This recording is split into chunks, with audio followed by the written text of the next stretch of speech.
Hello everybody and welcome to a delayed session of Banter Blitz. You can see I'm, as usual, not rattled at all and extremely well prepared for the whole thingy. I'm supposed to talk, right? Banter and then play Blitz.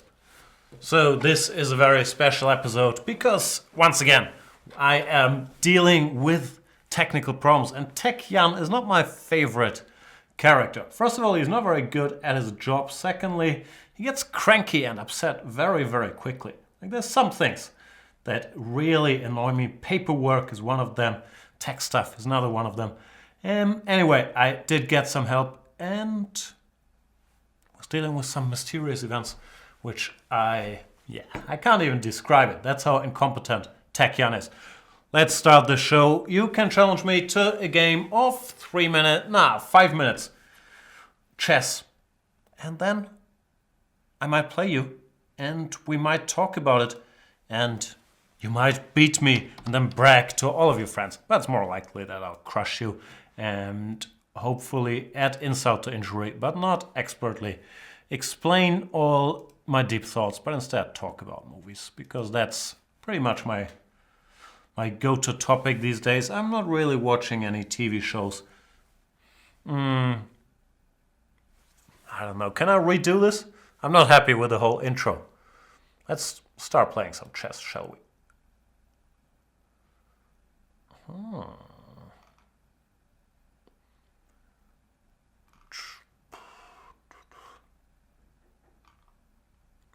Good thing is I already did 69 shows to lower the bar.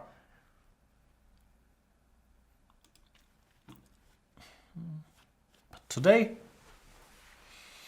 since Tech Jan is still very rattled, what we shall do is focus on explaining the chess. Can't go wrong with that, can you? 1d4, arguably the most popular move and certainly my favorite move. I normally prefer knight f6 over 1d5 because it leaves you with some more options, even though I've played plenty 1d5 followed by c6 or e6.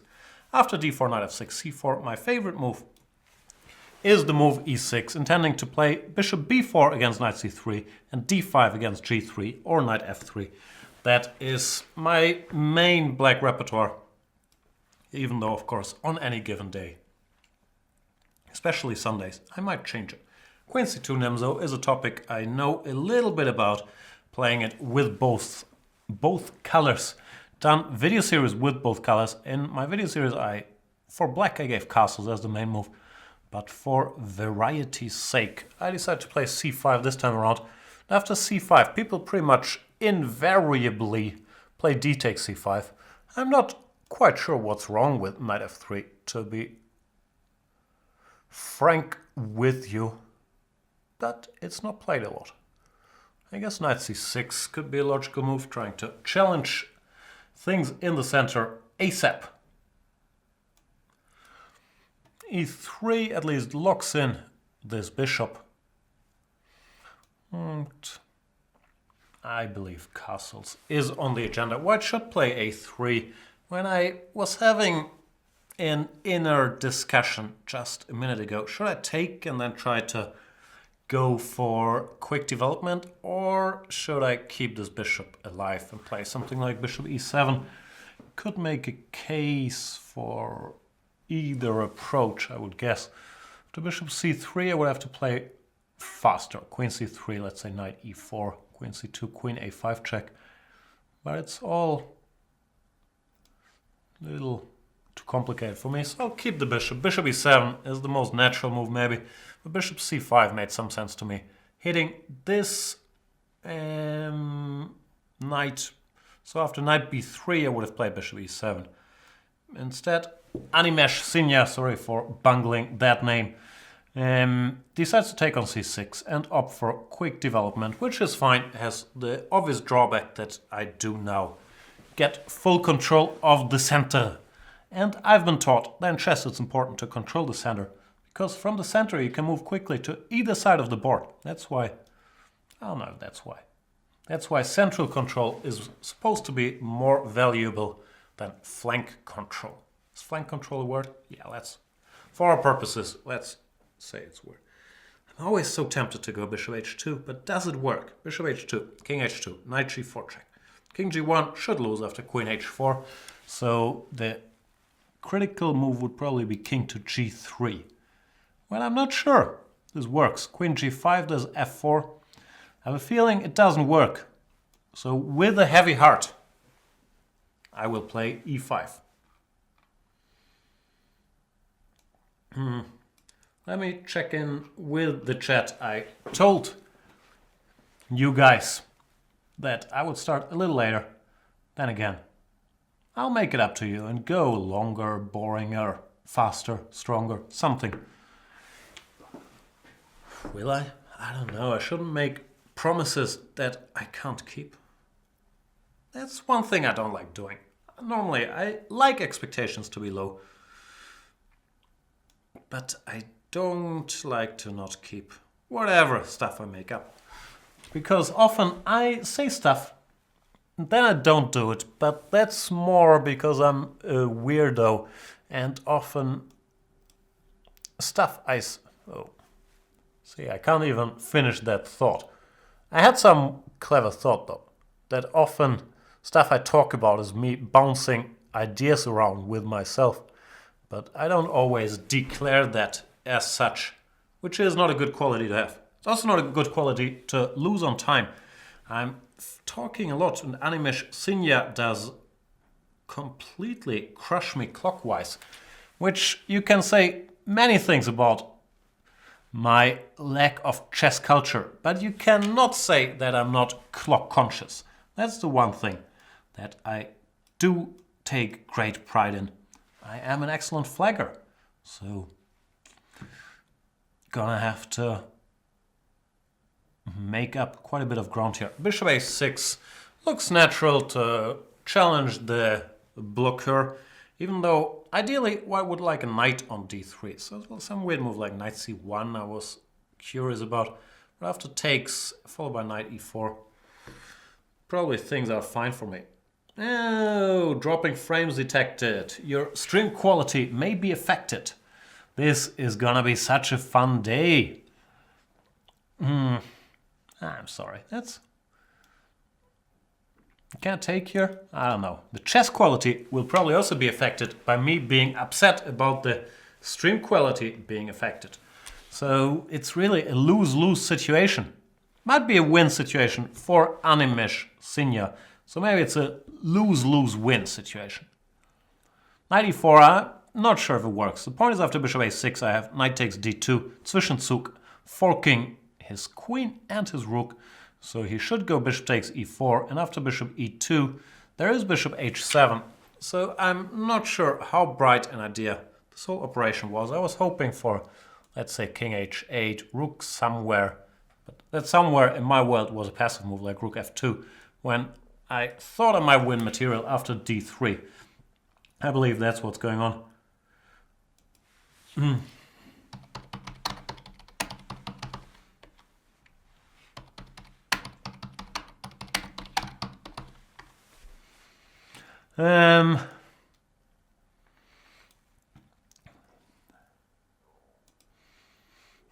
Which connection am I on? Ah, it's the blue line. Sometimes you should take the red pill, not the blue pill.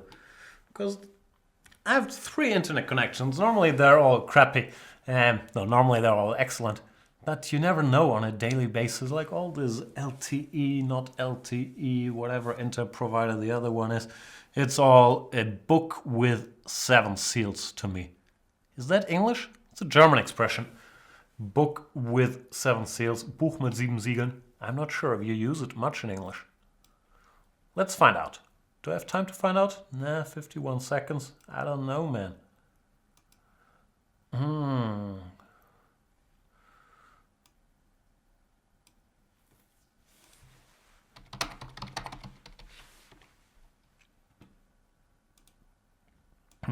All right. Animesh Sinja has played an excellent game, but g3 looks like it's speeding up the finale grande in Allemagne. Looks like every move will cost me a lot of time too. Maybe. Oof. So many problems, so little time. So what do we do? How bad is the lagginess? It's probably bad, right? From the messages I'm getting here. Things be bad. No caps in the chat. That's another thing that upsets me. Tech Jan upsets me. Internet stuff upsets me. Losing upsets me. Caps upset me. And watching Germany's next top model for extended periods of time does upset me as well. So what shall we do? Let's try to switch to another line. That's normally fun. Let's see how that goes. It probably means I'll black out a bit, but frankly, it feels like I'm all blacked out already. See, I'm a big professional, so before getting up and giving you guys a good look at my midsection, I'm gonna go stay tuned.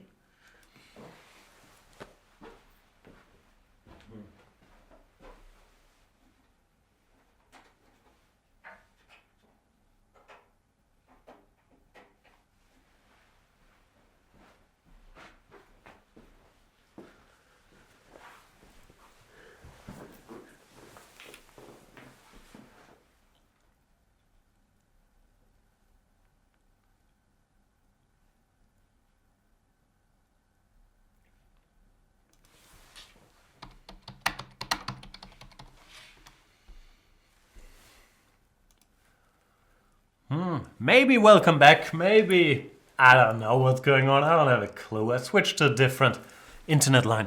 I'm now on the yellow line. Which so far so good. I don't get this scary message, your stream quality may be affected. Okay, let's get back to basics. How does this show work? I click on the challenges thing, and then I accept whatever challenge I have, or whatever challenge I feel like accepting. And then I whine about not winning instantly. Nah, the yellow line is also bad.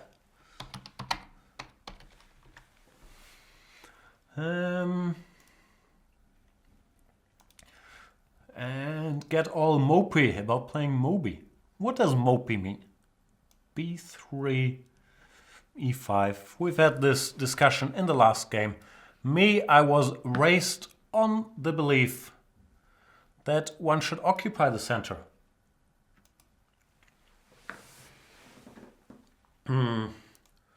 While some hypermodernists out there do enjoy to occupy, to put pressure on the pawn center, but that often means that they don't have a pawn center. It's much easier to destroy than to build something up. Hang on, that would mean that it's easier to destroy the pawn center than to maintain it, right?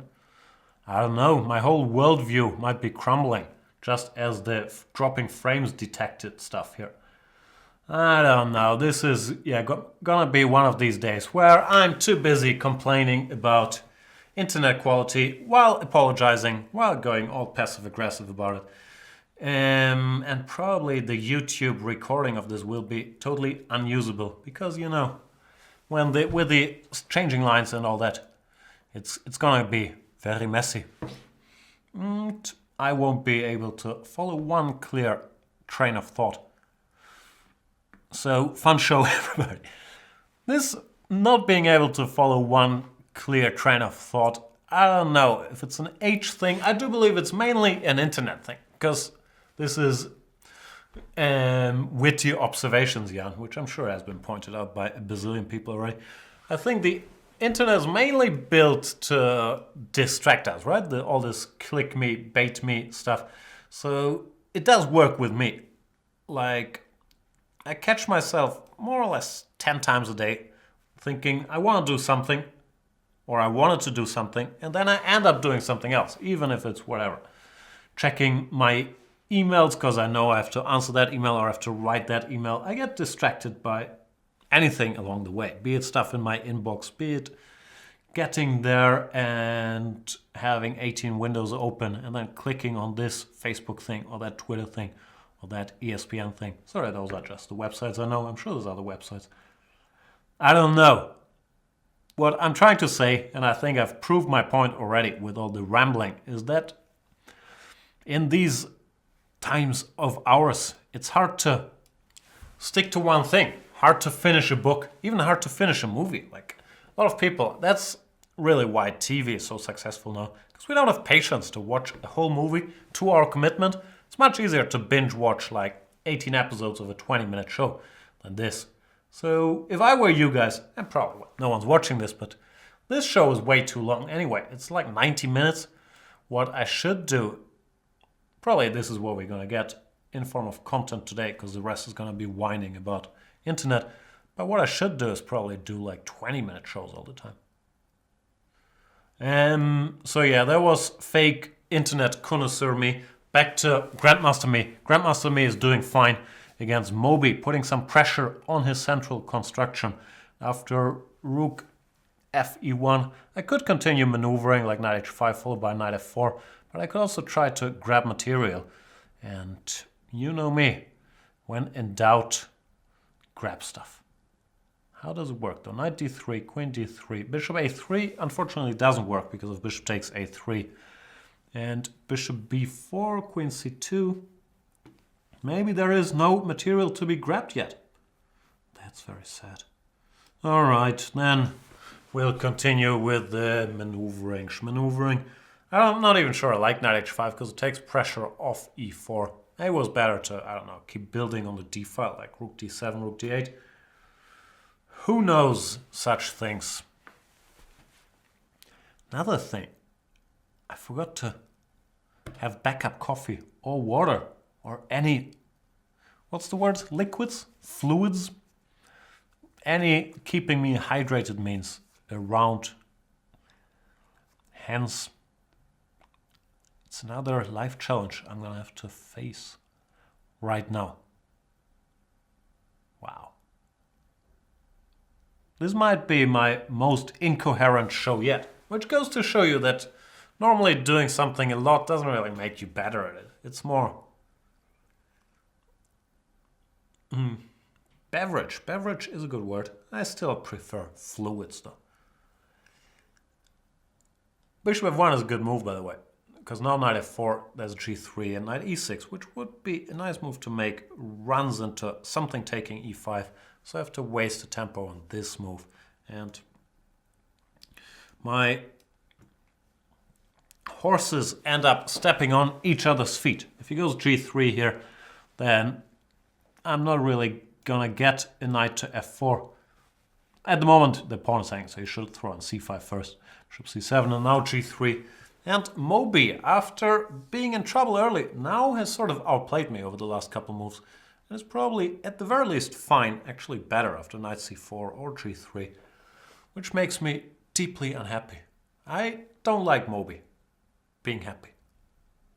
Like he did these...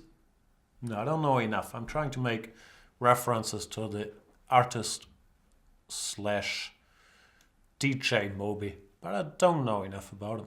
I think he made like 2 records and he was a made man for the rest of his life, right? Where did I hear a Moby story the other day? Some podcast. Was it? Ah yeah, I think it was WTF with Mark Maron. Will Arnett talking about his friend of his roommate who was Moby before Moby had a record deal. I'm sure you guys are very interested in that story. Alright, so what's going on the chessboard? I've been getting slowly outplayed by Moby while whining about the usual stuff. Knight d6 though. It's a pawn, right? I'm always happy to take a pawn. e5 is possible, but puts his queen on praise, and I could also take on whatever this is, b4. So queen c4 looks like a good move.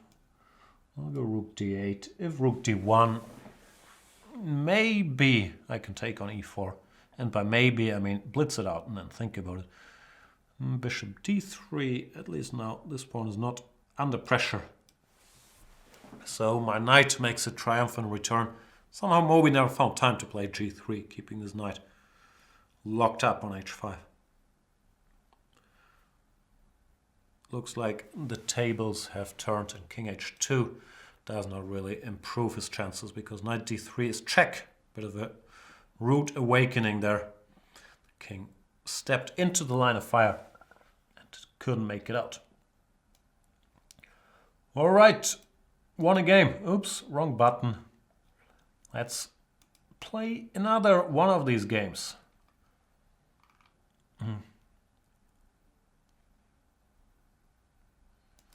What about lol UT spammed? Playing two weak opponents? Nah, I think we've had a fair mix. Next game.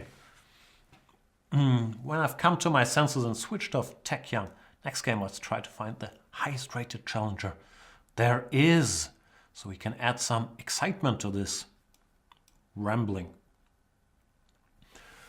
Nimzo Indian. Queen c2 is my go-to move.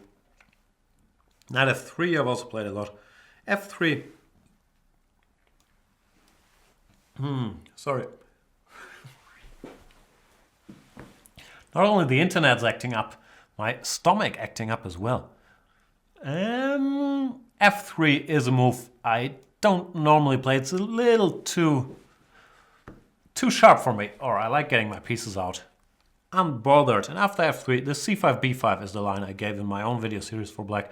But there's also d5 instead of c5. There's castles instead of c5. There's c5, d5, and then castles, or d6.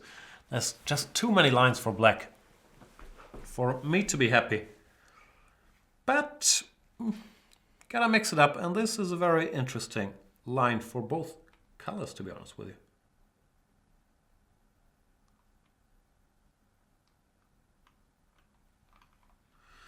bc4, I should recapture.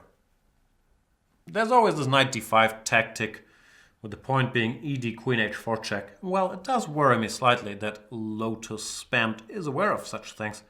I do believe that white is supposed to be fine here after bishop d5, ed, and queen d5. The point is ed, of course, queen h4 check. And bishop d5, 7 seconds for ed? That's weird. Looked forced, but anyway, ed, queen d5, now knight c6. I believe this is a theoretical line. Knight e2 looks logical. I'm trying to figure out what I do against a very quick bishop a6. Let's say bishop a6 here. Yep. I'm not sure if I'm in time. I'm not in time to castle because then bishop takes c3. So, how to do this? Is king f2 the way to go? Keeping an eye on this. Of course, it always gives me slightly uneasy feeling putting my king in the center that early, but it does look like a legal-ish move. I've studied similar positions. I'm not quite sure how I got there, but I did see similar stuff for sure, where bishop g5 or bishop e3 or bishop f4 were options. Bishop f4 intending to go to d6. This king might look a little misplaced, and that's because it is, but it's not that easy to checkmate it, even if it goes to g3. So I will try to get my pieces out quickly. This king can always go back to g1 if it's needed in the near future.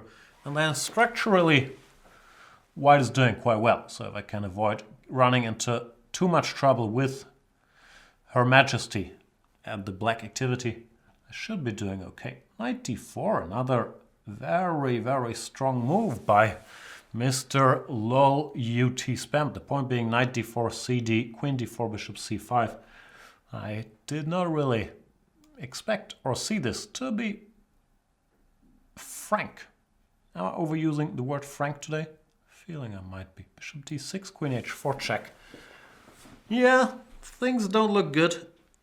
Can I take here cd, rook d4? If bishop c5, he might win an exchange, but I believe I would have pretty decent compensation for that. Just gotta figure out how to do this. Because here, yeah, after let's say takes, I will have a pawn for the exchange, I will have an excellent structure, and I have good pieces, like strangely, I believe the opposite color bishops might help me here to gain compensation, because if something ever happens on the dark squares, then things would be good for me.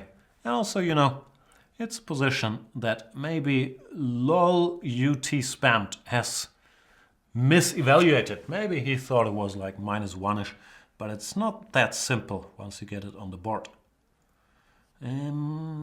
Still, I'm not claiming I'm better or anything, but I do think that given the circumstances, this was a good decision. Rook a8 covers the a7 pawn, but not the most active move I've ever seen in my long successful chess career. I don't know, man. I have a feeling I'm kind of in business. He's not playing quickly, which always makes me think of... You know what it makes me think of.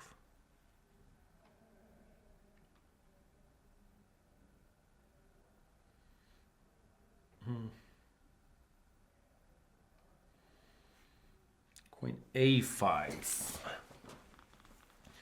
Good move. What do I do? b4. The problem with b4 is it... How do you say this? It removes the roots from this knight, and often it's nice to have white, like one safe place to go to. And it also weakens the c4 square. It's still a logical enough move. I think I'll do it and then probably regret it. Kicking the queen away and preparing to grab more space with b5, followed by a4. But, as I said, it does leave weaknesses on this c-file, so I might very well regret it. I have a feeling I'm regretting it already.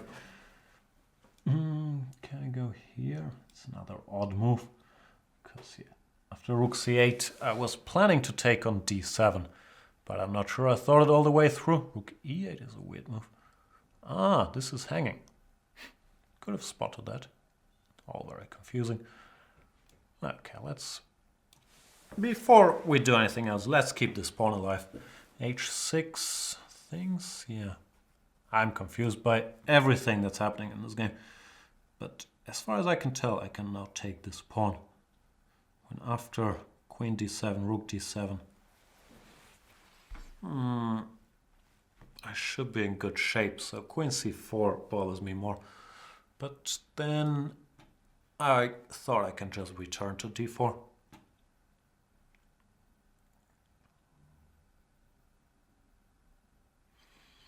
Well, this, I believe I'm better. Black still has his extra exchange. Could have taken on a7 actually, but doesn't look like rook c7 spoils much.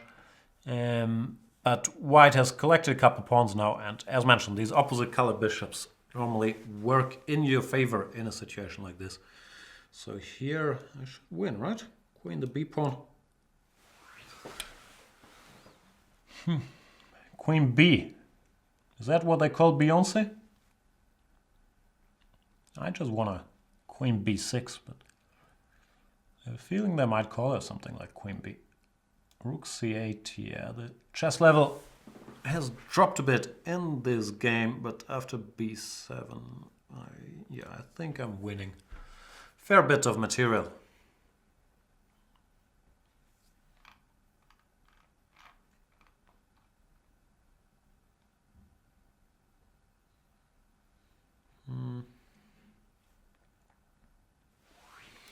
And lol UT spammed does resign. Confusing game, but I did. Let's see what's going on now. This is fun, isn't it?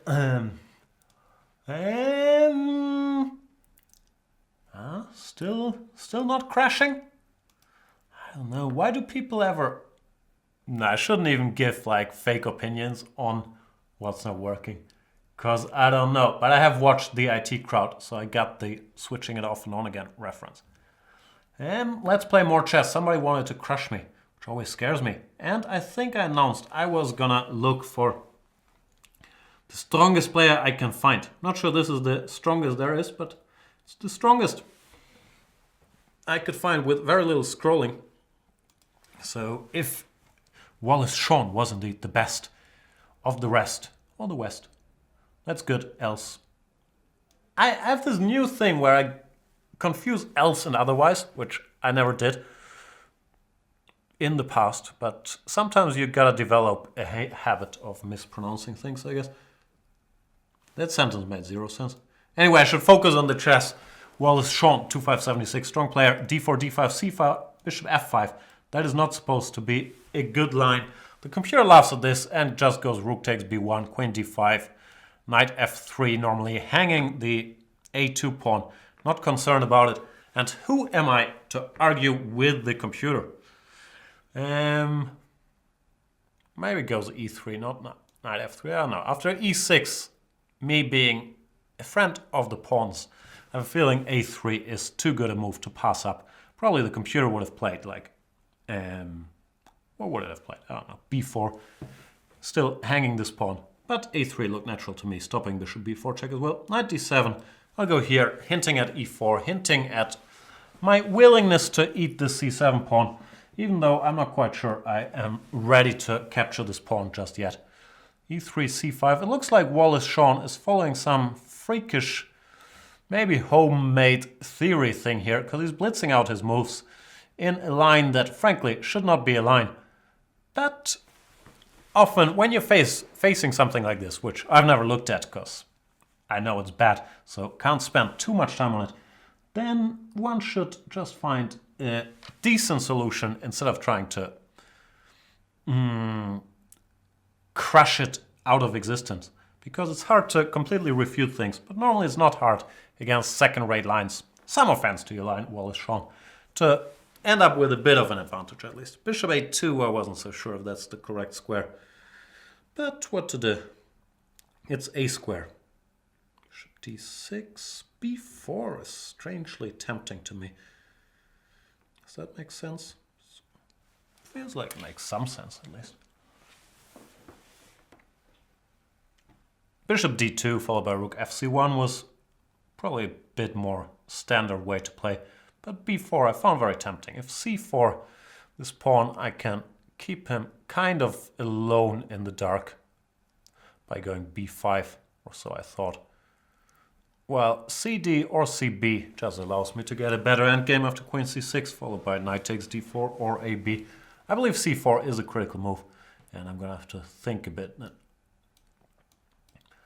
This endgame I was mildly optimistic because of my two bishops and good structure. But maybe it was the most prudent choice for him. Rook c7, what's the point? He wants knight b6? I guess he wants knight b6. Bishop d2, knight e4. It's not that much. What can I do? Maybe go here. Just preparing to give this bishop some space.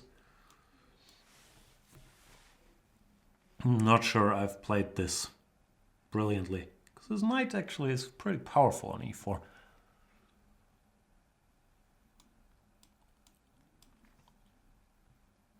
Rook fc1 probably also a strategic mistake, but you know, gotta make some choices in life and in bantering.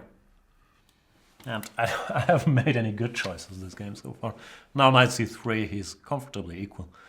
So yeah, that's pretty bad.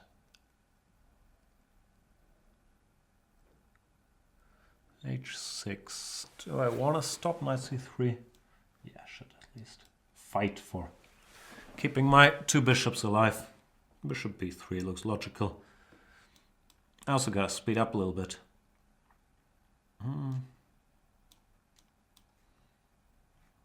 h3, very random move, but what to do?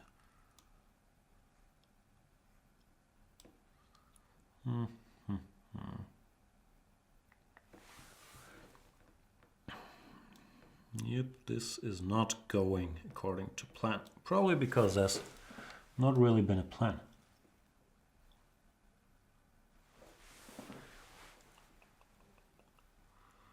This is my focused face again.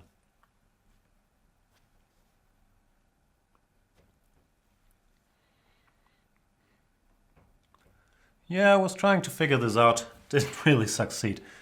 Hard to defend this pawn.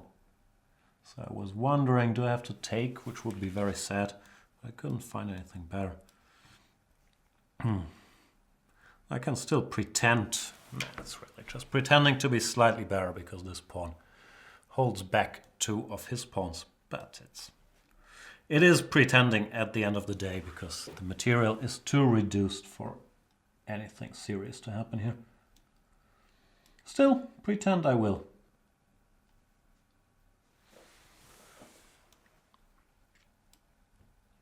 First order of business, don't get back crank mated. Second order of business, activate rook somewhat. Third order of business, speed up so you don't lose on time. Fourth order of business, remember the first 3 orders of business. And don't lose the f2 pawn, that's also important. Like after bishop b4, I'm going to have to go king f1 to not lose that pawn. And 7th order of business, are we at 7? Is to somehow win a pawn. I don't know, get my rook on the 7th and attack the f7 pawn. Something along those lines. Win f7 before he wins f2, more or less. Here we go.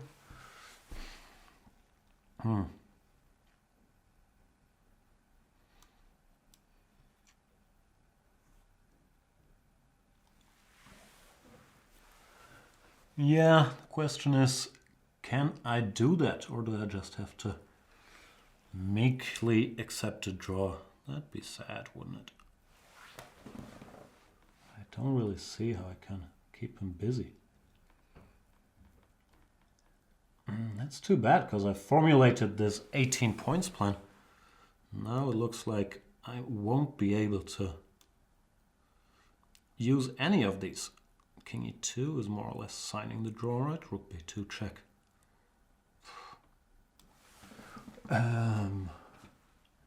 Is there anything I can do? Bishop e4, bishop e1. Nah, well played, sir. Nothing I could do. Good game by Wallace Shawn, really.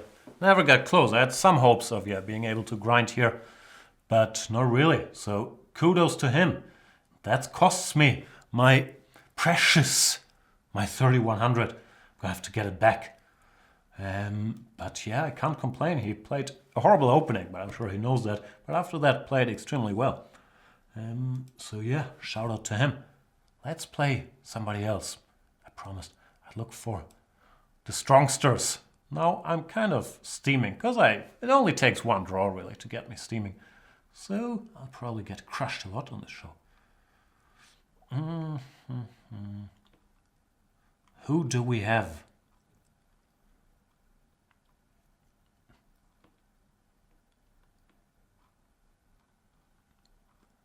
Going through the whole list here, but I can't read that quickly. Reading never been my biggest strength. Let's play Sherlock. Oh, this is one of these guys. One of these very solid guys, right? I have a feeling I made a draw against Dr. Holmes in the past, where he played very solidly. So how can steaming me avoid some dullish Caro-Kann? Probably not play the Caro-Kann. Catalan, I meant. I didn't mean Caro-Kann. And here we go. Just as I said, don't play the Catalan. I played d5. After c4, e6, g3, we'll have the Catalan. I just know Dr. Holmes is a Catalan player. You know the type, you know, he studied his Avro books. He kind of knows what he's doing here. He's going to be very solid, and it's going to be hard to make things happen. Let's give it a check. Bishop e7 is my go-to move, but sometimes you gotta mix it to win the Schnicksit. Well-known saying. Bishop e7 is more common than bishop d6, but you know.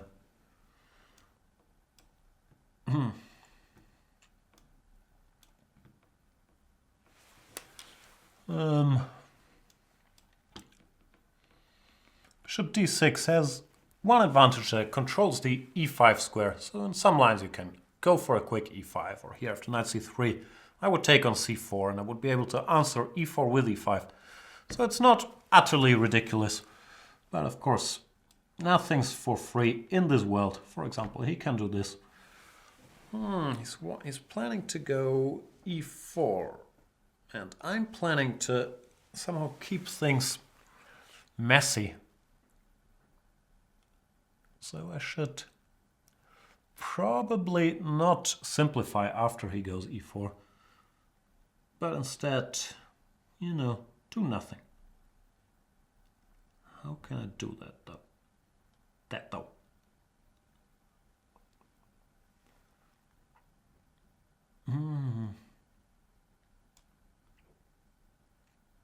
B6 is a little weakening, unfortunately.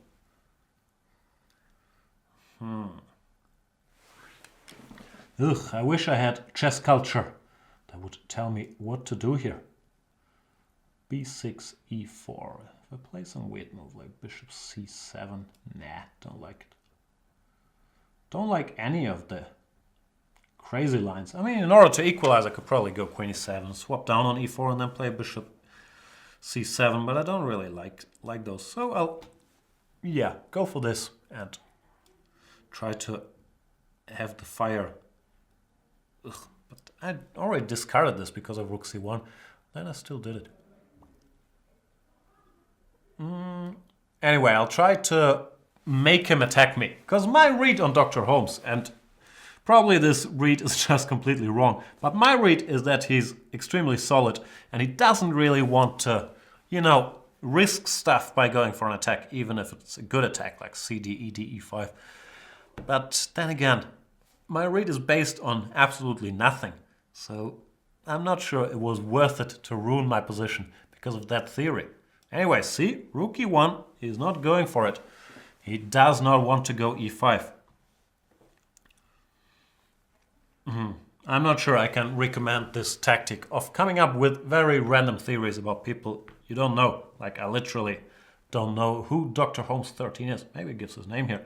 Yuhush Armin. I don't think I've met him or played him in real life or seen a lot of his games. No offense, man. I'm just saying I have very little to back up my theory.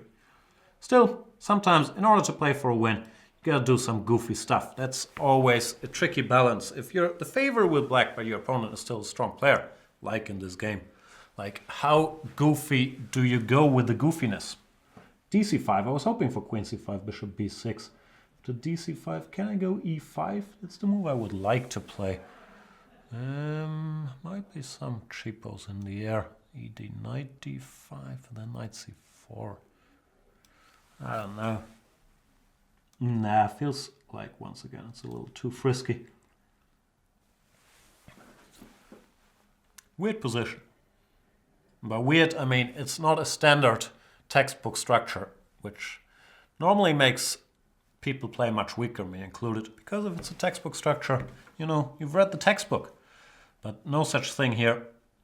A5 just directed generally against b4, but also has the problem that I don't get access to the a5 square for my bishop anymore. So, you know, pros and cons. Good old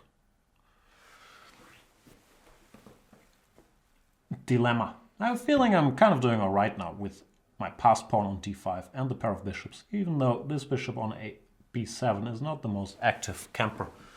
And if I went bishop a6, then c6 would be a little weakened. So, who knows? Bishop f1, he's trying to stop me from going bishop a6, which is fair enough. But I don't really have any goals in this game, so except for plan B, so I'll start moving a little more quickly. Queen e7, daring him to go ed-cd once again, spicing up the structure, going on my read that Dr. Holmes 13 wants to play it safe. We'll see how it goes. Here we go. I mean, read might not have been correct after all. Okay, so c6, bishop b6, does this work? Let's find out. It's a nice move to play, stopping knight d4 and pinning the pawn. However, the pawn can easily be supported by knight e5. I have a feeling, just so that I don't blunder it in the very near future, I should go bishop a8 to stop any cb7 trickeries. Still a very unclear position. One key question being, is this pawn strong or weak? Probably it's strong. Another key question being, will I be able to flag him? That, of course, is the real key question. Rook b8, it's... I would just go a4. It's a little naive. This, however, is a classy move. Stopping him from going a4 you know, hinting at stuff, clearing this square so I can use it to attack stuff. I'm very full of myself. And I did mean full of myself, not pleased with myself or anything. This move I'm less happy with objectively, but I have a feeling I'm doing a good job, like making things more complex. Because I used to have a complex about being too complex. That's a Talib Kweli lyric. And he was a smart man. He is a smart man.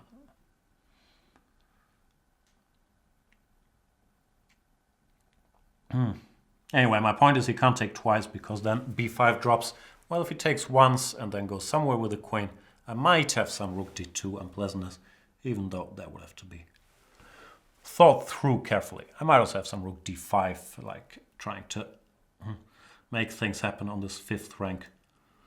I believe that is what I will do. Did not see that move coming, but does it work at all? Not really, right? It looks like I did manage to confuse matters enough to win a piece. And I do enjoy pieces. I did say pieces and not feces, right? I think I did. Mr. Holmes is going for knight f6 cheapos, but this knight might not make it to f6 alive.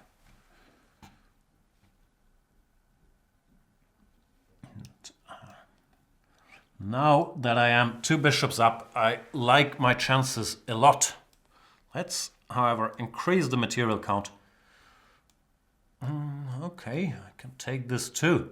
I still have a minute 22. It's not like plan B is nearby. Therefore, Dr. Holmes resigns. Not too early, not too late. Yeah, exciting game. Still steaming though. See? Still don't have 3100. I'll keep steaming till the end of the show. And anyway, that was a fun game. Messy stuff. Okay, enough with you strong players. Let's get back to my favorite business. Beating up noobs. And by noobs, I mean people I have never played before, like Debugger. Oh, Debugger? Debugger, is that like a program you use to defragmentize your hard drive? I have a feeling I had some stuff like that on my computer in the old days. Debug, defrag? Probably not, right? Debugger means getting rid of bugs. It has nothing to do with defrag.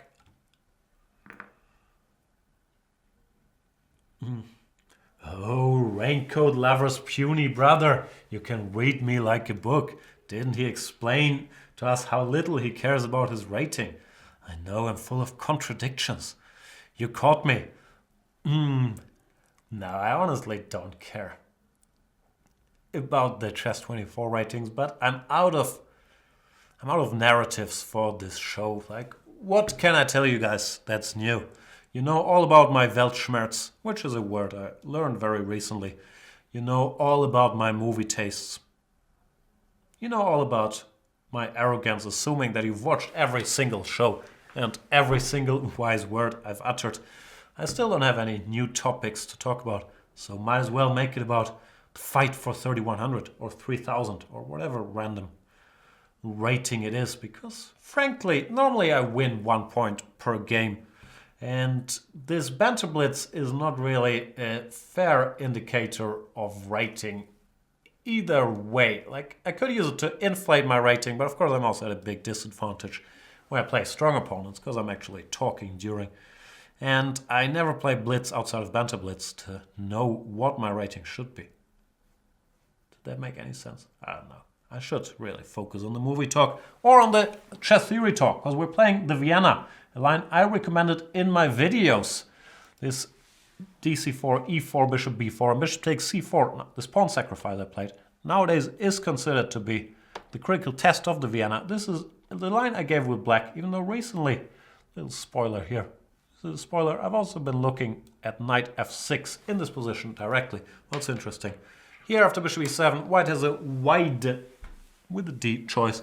Knight e5 followed by queen g4 is the main line. Knight e5, queen f3 is interesting. Rook e1 is interesting.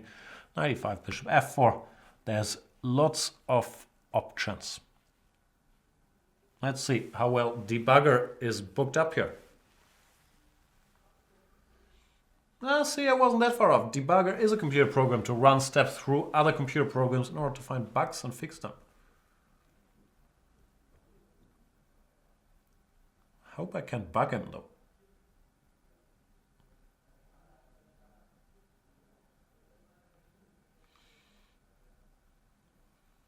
Cougar boy, a lot of ha-ha-has. Don't talk about software, please.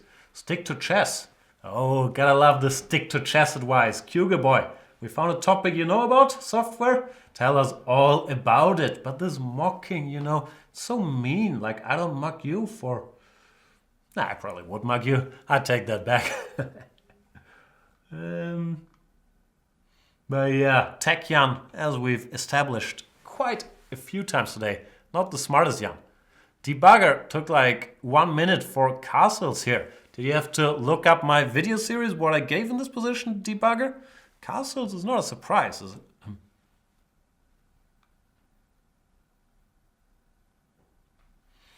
F5, is this the main line? I can't remember thing. I believe this is what they do, right? And then you try to...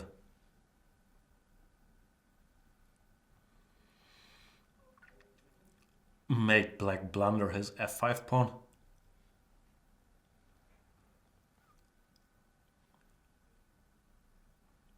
Like rook e8. Okay, that's not the most critical move, but queen takes F5. I always hope to find a way to somehow capture this pawn. I have a feeling this is all theoretical too, but no, what is theory? They don't go F5, they go knight C6. Then after rook E1, I think you're supposed to go F5. Well, if you start with F5 now after queen F3, knight C6 is a little harder to get because I'm controlling that square. Knight D7 as bishop takes E6 check. So it's kind of tough for black to finish development, and you gotta go passive as debugger does. Go C6.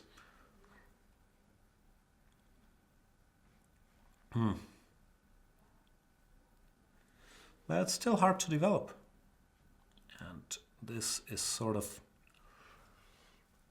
exemplifying why it's hard to develop. Okay, can I checkmate him with knight g6? I can win material, which is probably what I'll do with knight f7.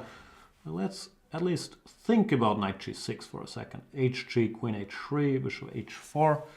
And there's no checkmate, is there? That's so sad.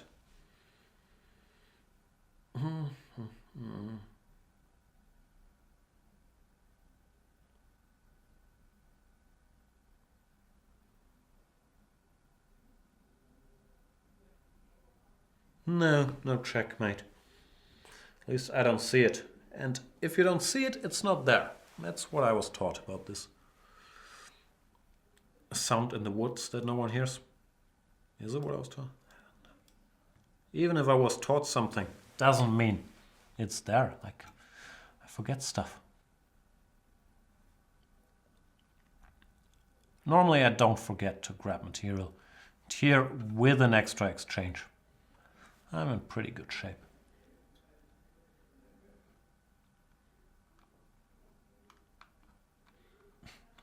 Oh my god, there's some discussion of like C+ is the best programming language in the chat. What has happened? It's like programmers my key demographic? That'd be scary. Would it be scary? One should never offend programmers. Probably it wouldn't be scary. Just surprising. Then again, I don't know. I think that being able to do programming, which I'm not, is, I'm sure, smarter people than me have said this more eloquently, but this is a modern form of, what's the word, literacy, right? Because, really, it's very annoying not being able to do stuff in this internet techie world out there, like changing things. But I have a feeling I'm too old for this. It's like if I had never played chess and I would start learning chess now, I probably wouldn't get very good. At least there's not a lot of historical precedents. I'm not sure that's a reason not to start programming, but it seems very, very weird to me. And I've never had any affinity for either math or computer stuff, which is what I call programming. So I have a feeling that ship has sailed. Then again, you never know. Might hit up that, is that still a thing? codeacademy.com. I can talk nonsense about it because I've been in touch with enough programmers here so that you could think for, not for 1 minute, but for 5 seconds I know something about it. I know all the advantages of the Yi framework versus other frameworks and stuff like that, but I don't have a clue. I do know pinning though. Winning by pinning. And this bishop is gonzo. Bishop c4, queen e7. It's also not very exciting.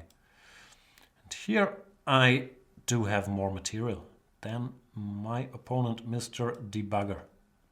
And I will try to not even give back any of my precious pawns.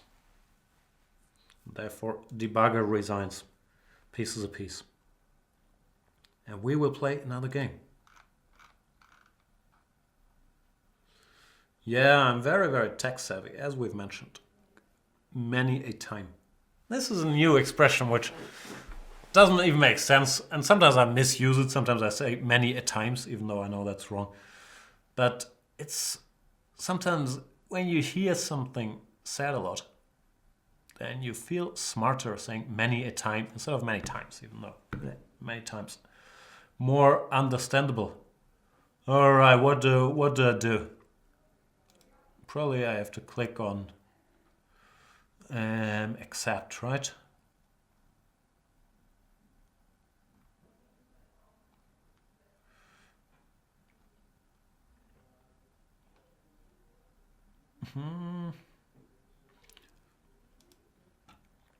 Cree 13 from France. Another fresh victim. Hang on, is this a t-shirt? A picture of the t-shirt I'm wearing sometimes? Picture I was wearing I purchased in Thailand of a monkey playing chess. Maybe not, maybe it's a different monkey. But he's also playing chess. And Cree 13 goes 1 e4, which has to be met with the Caro-Can. I'm thinking of some dumb joke about if Caro can do it, so can you. But I think they're a bit overused already. A6 is my bullet move. I always go A6 and bullet. DE4, of course, is the main line and a better move. But A6 does keep more pieces on the board. Or more pawns, probably. Even that's not really accurate after ED5. Does make the game a little more complex. I'm not going to advocate A6 is a terrible move. Don't play it. Bishop D3. In chess school you learn that one should not exchange your quote-unquote good bishop for black's quote-unquote bad bishop. But normally in real life things aren't so easy, and the time white gains exchanging this bishop sometimes is worth it. So this bishop D3, well, it's not very common in these Caro-Can positions after bishop F5. I wouldn't call it a mistake. It does lead to an interesting struggle. And C5, I'm not sure if that's the way to go, because it opens the position very early on while I'm not really fully developed for a fight in the center. I could close things with C4, but I don't want to. So I'll go here. Knight d7 might look strange because it feels like the natural square for this knight is on c6, but quite often in these Caro-Can positions you actually want to use the c6 square for your other knight and go knight e7, knight c6, when all of a sudden the knights look quite harmonious on d7 and c6.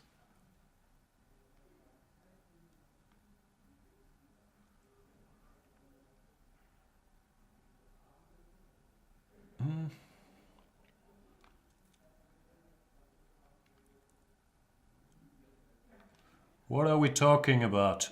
Rubik's Cube. I'm not able to do that. I never get very obsessed with the Rubik's Cube. I don't think I ever owned one. But it does sound like a fun way to lose like another. I'm very slow with these things, so probably would take me a year to figure it out. Nah, not a hobby I'm willing to pick up. Technical problems question by Dutch Defender. Yeah, tons of technical problems today. Too many to list, or too many for me to understand. But here we are talking. Knight e2. Can I grab a pawn? cd, bishop d4. Kind of keeps all the pawns. Feels like I should go cd before white gets in c3 or c4. Yeah, I'll just take and then see what happens. Bishop takes. Guess I should castle. Maybe I should have thrown in some rook c8 to discourage him from going c4. But it doesn't feel life-threatening, this c4 move.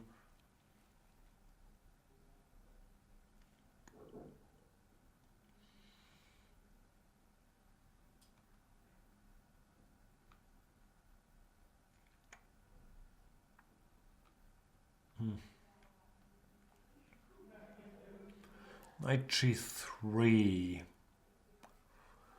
Yeah, so far so good. Nothing too bad has happened to either side after rook c8, c3. My best guess would be the position is roughly equal. Probably the responsible way to play this is to go knight takes d4. Even though it might look strange to give a knight for a big pawn on d4, but this big pawn actually does a lot of stuff. Controls b6, c5, defends e5. I have a feeling this is not a ridiculous decision. Which, if I have a feeling it's not ridiculous, that's good enough for me. You can see how jumpy I am today by my sentence construction. Like, which comma, if I have a feeling that's not ridiculous, it's not ridiculous, that's good enough for me. I don't know, very distracted. The structure can be surprisingly dangerous. You can get checkmated on the king side here.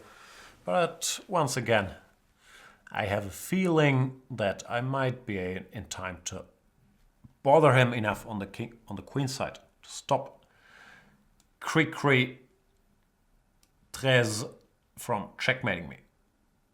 I'm showing off my French skills here. 1, 2, 3, 4, 5. My pronunciation might not be that good. 16, 7, 8, 9, 10, 11, 12, 13. 11 are made up, but it sounds logical. Je peux parler très bien.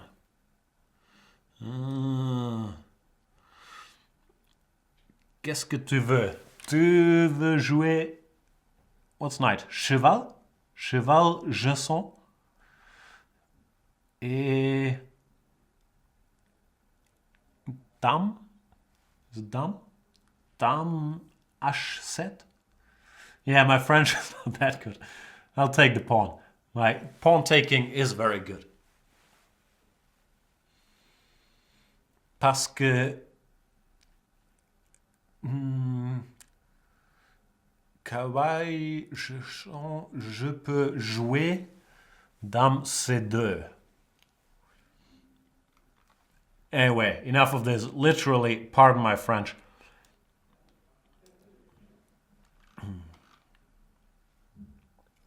I do have an extra exchange and an extra pawn, which should be enough to get the job done.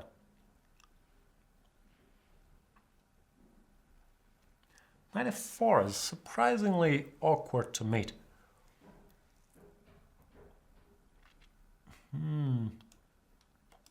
Back here? I don't know, my pieces are still fairly dumb. So this ain't over. Knight f4, queen g4, knight h5. Like, there's a high concentration of white pieces around my private parts. I don't know, I keep saying private parts. I think I've watched too many of these filthy Netflix comedy specials. The other day, by the other day, I mean this morning. No, I watched it yesterday actually. I watched this Jim Norton special. I quite like Jim Norton, but I thought it was funny. But it slightly bothers me, or I don't know if it bothers me. I don't find it that exciting. Probably that's my... No, I don't think it's my inner prude. It just doesn't make me laugh that much. If it's like 90% about sex and his body parts and other people's body parts, I don't know. I don't mind it being in there, but well, before that I watched this Amy Schumer special, which was, yeah, I don't know, there wasn't a single laugh in there, so that was very upsetting, or upsettingly bad. This Jim Norton, I just thought, you're so funny, dude. Talk about some other stuff as well.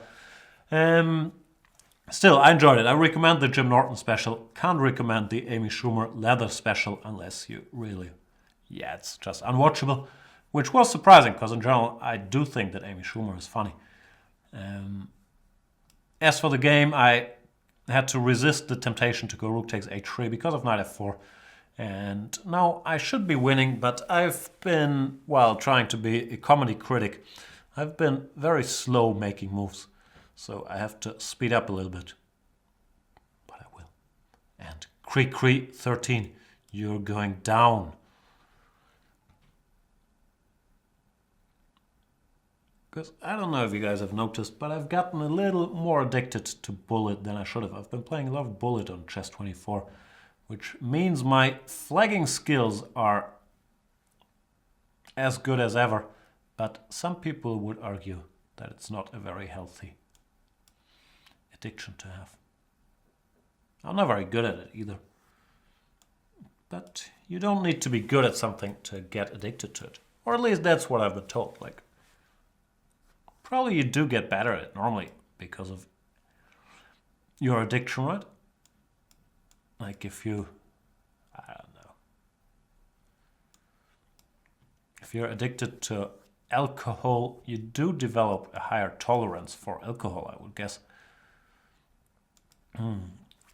What addictions do I have? Like recently, well, I haven't smoked a cigarette for like, I don't know, 8 months now, so that nicotine addiction will always be there. I'm trying to get rid of the habit. But yeah, that's a thing where you can't train much. You don't really get better at smoking cigarettes, I would guess. Not sure. Well, of course it's disgusting when you start, but your tolerance is also there pretty quickly. So yeah, the smoking addiction doesn't really train you to be better at smoking, I'm guessing. Maybe more efficient at lighting cigarettes. I don't know. What other addictions are there? Like watching TV, but that's not really an addiction. Like that's what people do, right? Binge watch stuff. I don't know. Must be more. But I'm mainly lazy. I'm not sure that's an addiction. Probably stops me from picking up addictions because, you know, such a grind to feed them.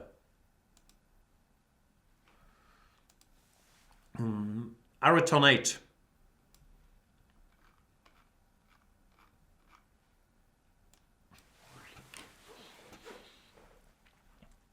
Now, of course, I am addicted to likes. And am I? I don't know. Ariton 8 is saying this is all I know after bishop b4, so I can get him out of book with 4e3 or any other move. Ambitious pawn is misspelling heroin. Or is that a pun? Ambitious pawn is normally very witty, so you never know. But yeah, I don't know. Not just heroin, but any stronger drug. I've never tried any of those because I'm very scared. I know I'm weak and I have, what do you call this? An addictive personality, which doesn't mean I'm very personable. It means I get addicted to stuff quickly. So I've stayed away from those. Not because of a moral agenda, just because of me scared.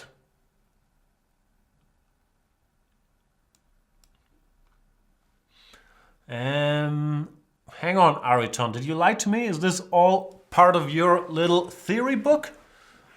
After castles knight e2, d5 is far more common than c5.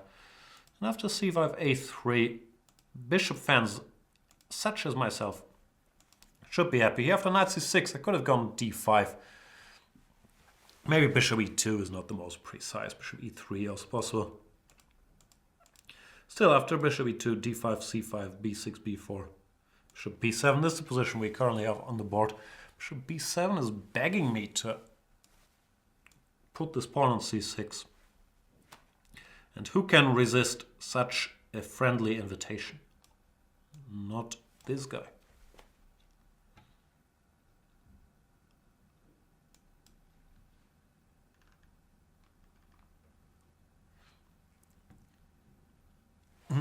Oh yeah, I'm addicted to games on my phone, like reasonably dumb games, but currently I'm playing a lot of this 2048. Before it was mainly Plants vs. Zombies, so certainly have that addiction. And have I ever been drunk? Yeah, of course, but I don't drink. Like my alcohol intake these days, it's not exactly zero, but it's very close to zero. But I did drink a lot of alcohol between the ages of, I don't know, could be kids watching, I can't say. When I was a very young man, I think I retired. No, not retired, but I stopped drinking a lot when I finished what in Germany is, yeah, school. So at around 18, 19, and I haven't been drinking that much since. Which means I'm not very good at it. But yeah, it's nothing, that's not an addiction I would ever pick up. Like I'll have a beer or some wine or whatever drinks there are. See, I can't even list 3 drinks. I used to drink a lot of gin tonic, but I don't like it anymore. I think of the heavier stuff. Now vodka orange would probably be my go-to. But you can see I'm really out of my depth because I never drink anymore. Beer, I just get a headache too quickly. Wine, I feel like I'm not sophisticated enough to pull it off, and I also don't really like the taste of red wine. I'm cool with white wine. And heavier stuff, you know, like, since I'm such an anti-social, is that a word? Person. I don't go out much, and I don't drink at home, so it doesn't happen much. I'm not sure how truthful I've been.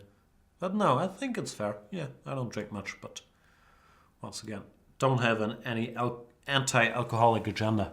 Just, yeah, not a drug that I'm very susceptible to.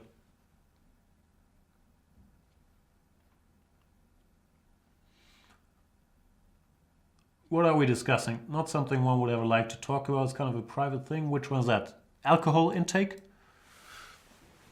Yeah. Was I drunk at the Bermuda party? The Bermuda party, for those who don't know, is the traditional big party at the Chess Olympiad. I'm sure I was drunk at a Bermuda party.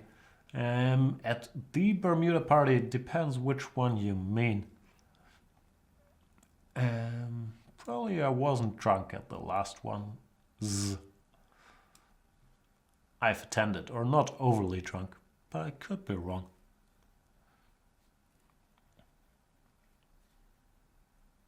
As for the game, I'm doing fine because I have this powerful pawn on c6.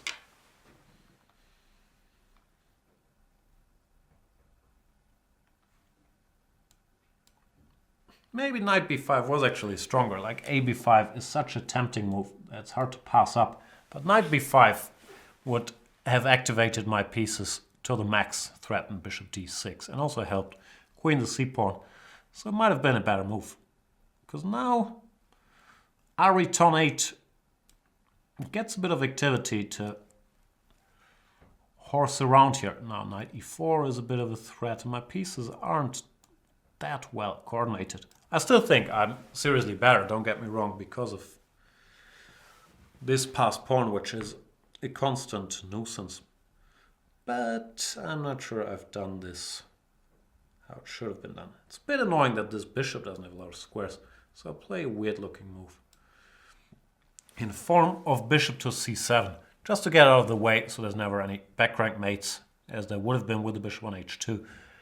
And also trying to like get this bishop some new looks. Queen a7, bishop d6, or queen a5, bishop d6 would be a nicer diagonal to operate on.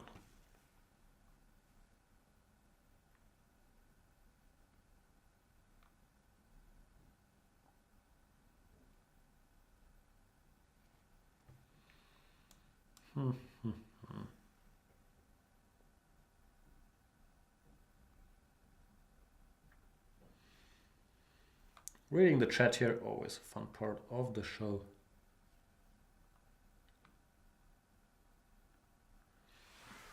It's called Bermuda Party, the party at Chess Olympiads, because it's organized by people from Bermuda. Is that correct? I believe that's correct. Nigel Freeman always a big part of the Bermuda party. And also, the people from Bermuda tend to wear Bermudas at these events. Is that true as well? I should do more research. Anyway, it is normally the social highlight of a chess Olympiad. Well, I haven't played this game very highlighty. Gotta focus a bit now, actually. Don't you hate it when you gotta focus?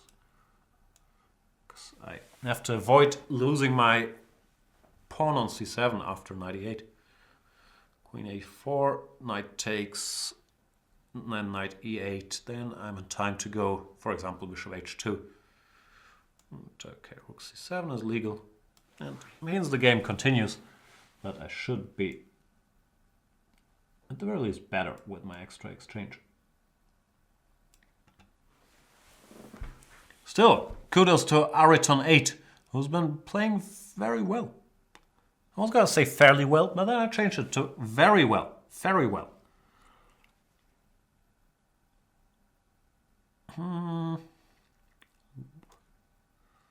Thing is, I know I'm going to win on time. That always lessens the quality of the game, because it's so hard to focus on making good moves when you know you're going to win on time. At least that's what happens to me, because I've always valued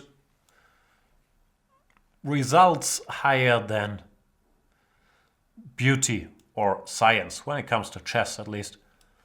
Therefore, when I know I'm going to win on time, I'm not that concerned anymore with making the best moves, which is probably a pretty unhealthy attitude, but it's not one that I've been able to shake. Anyway, Ariton8 does lose on time here, but played a very good game.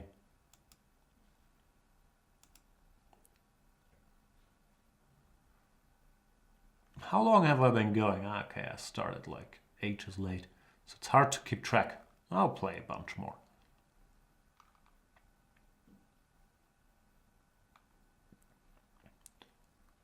Let's play against our boy, player number 5.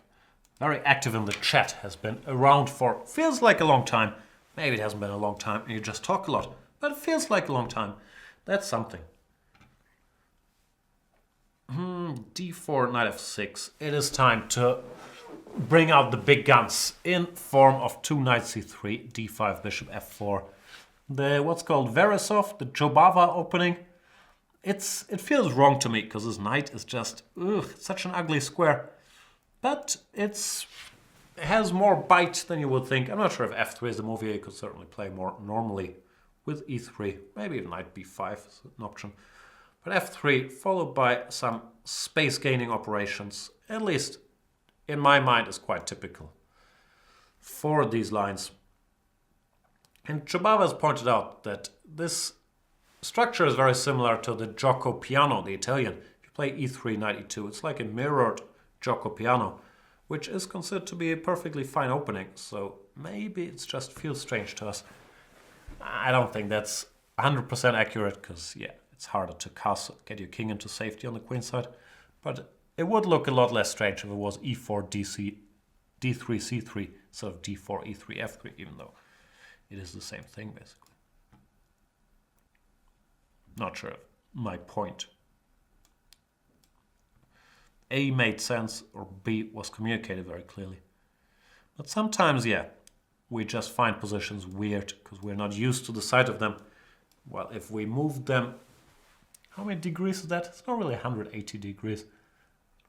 If we mirror them, then things would look quite normal. Anyway, player number 5 is playing well here. Playing like a 10. What do I do? Do I take? I don't know if I want to take. I probably should take. But I'm not sure if I wanted to. Bishop d3 as e5, so I guess I should go f4 to rule that out and then target g6 at my own accord. At my own accord? Yeah, let's say that. But once again, Mambo number 5 doing well here. Is that a thing, Mambo number 5? Is that known outside of Germany? Lou Bega with his smash hit, Mambo number 5.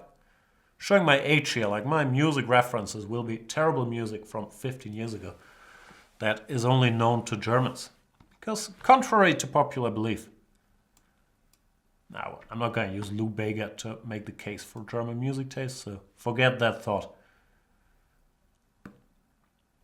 I believe people think that David Hasselhoff is still the biggest star in the German music scene. At least they think that he is hugely successful in Germany. I was going to argue against it, but I'm not even sure. Probably it's true, I don't know. As for the game, player number 5 is playing well, way too well. So I have to, I don't know, do something. Who likes to do stuff? I don't even know where to put my king. C5 is coming next. It's all a grind.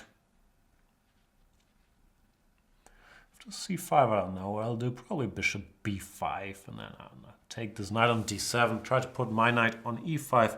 Something along those lines. But not a particularly happy camper here. Oh, Mambo number 5 was number 1 for weeks on end in the UK. Okay, so he was successful, not just here. Doesn't make it better, but good to know. Which year was that? Let's find out. What else do we associate with number 5?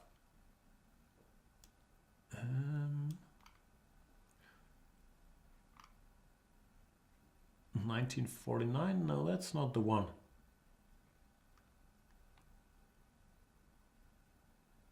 1999, that sounds correct. There you go. C5, stop playing so well. Player number 5.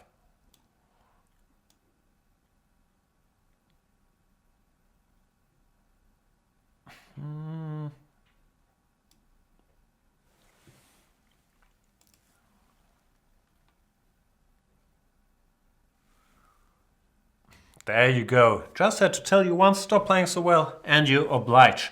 That is the kind of rapport I would love to have more with my audience or with my opponents. Many times it just doesn't work like that. But I do appreciate it, player number 5 listening to me. Shout out to him, who played an excellent game, who blundered his queen when I informed him that he was playing too well. This is exactly what we want to see in this program. Rook c3, knight d6. Well, obviously still winning, but why allow him this family fork?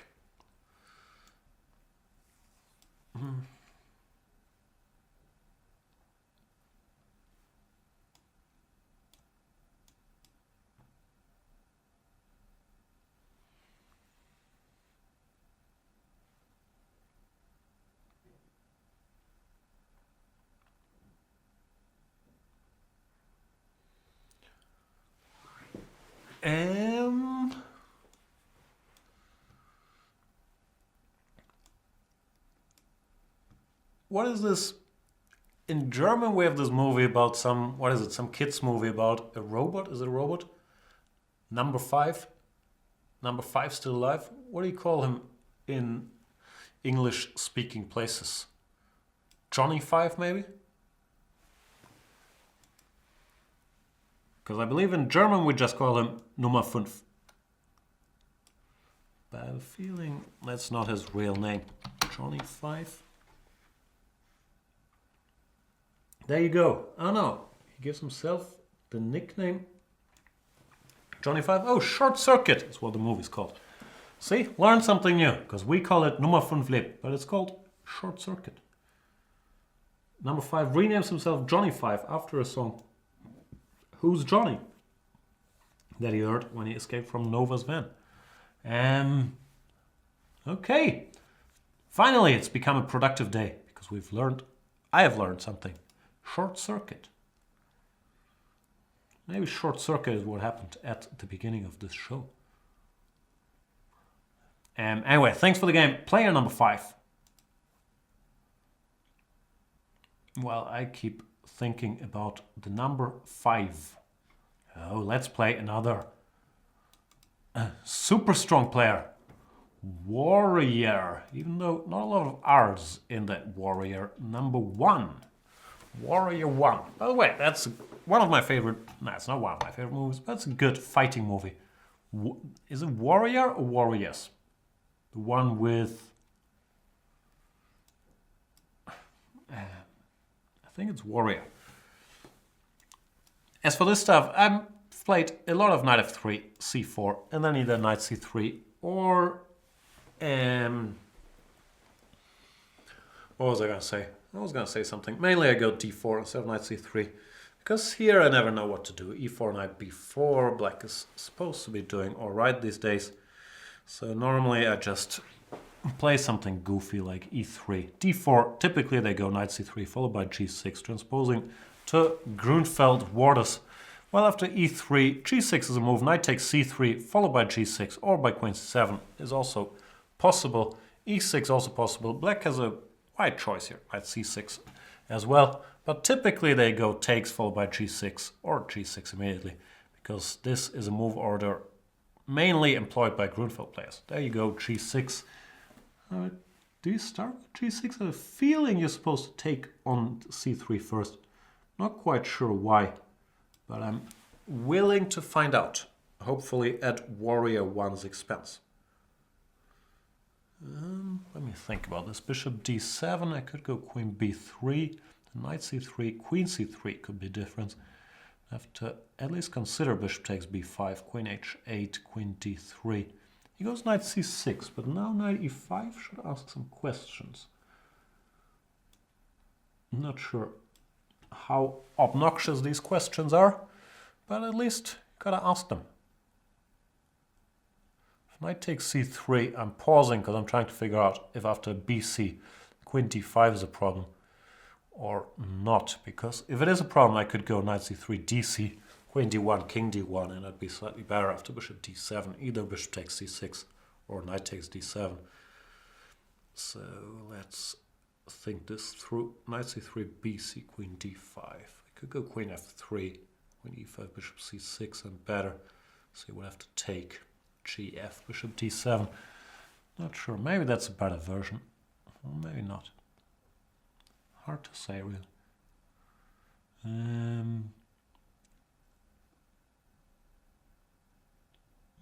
Yeah, the safest advantage would be to go for this dc. Queen d1 more or less forced, king d1, bishop d7. Bishop d7 actually not forced, there's a6. a6, bishop c6, bc. Also better for white. Oof, decisions. I'll just randomly pre-move one of them. Now this, and now this, and now this again. So I can randomize this decision, because both moves seem okay.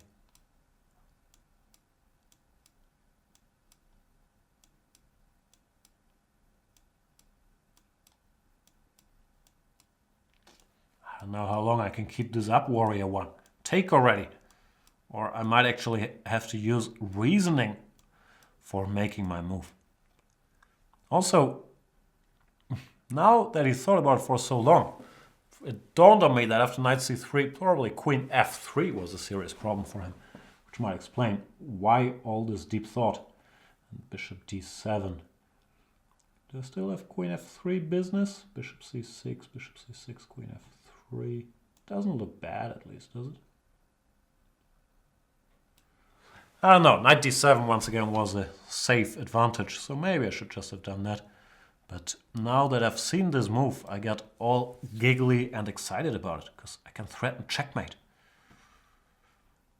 f6 or f5 seems forced. In either case, I am going to take on c6. And I'm not sure how much better I am, but these weak pawns should give me something to work with.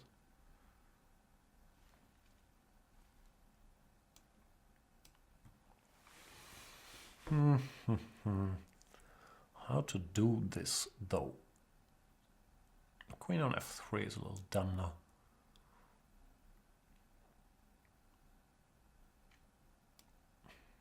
Nah, castle first, think later. e6, interesting. I was planning to transfer my queen somewhere to like c4 or a4. I'm not sure if that's the most hard-hitting approach here. This move looks interesting too. What I'm worried about is that my queen will get stuck on f3 after a move like f5 and not be able to contribute much to the action.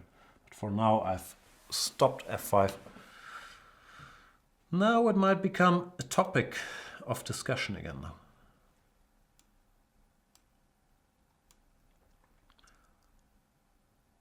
I was planning this, but to be perfectly honest, I did not take queen takes d2 into account, which is a bit of a pity. Yeah, I've bungled this a bit. Queen e4. Let's find out. Ah, but I'm drifting. Queen d2, queen e6, rook f7. Not really what I wanted out of this nice structural advantage that I just had a minute ago. And also after queen d7, it's very unclear what I've achieved. Yeah, not my proudest two moves. But life continues. Should that worry me that oftentimes the best I have to say for my play is that life goes on? Yeah, I've bungled this position quite a bit. Because now this knight is really, really powerful. f4, so aggressive. He wants to checkmate me. I feel like my queen should go back to e4. That's a nice square to be.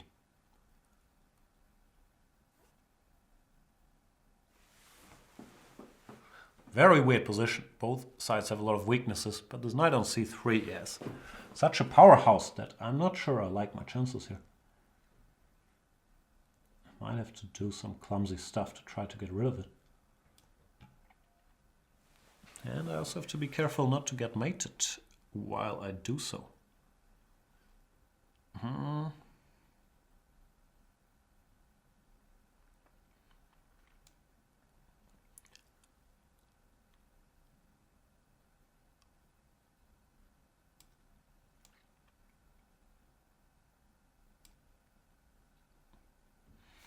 To be very, very cautious. But will I be? I don't know, man.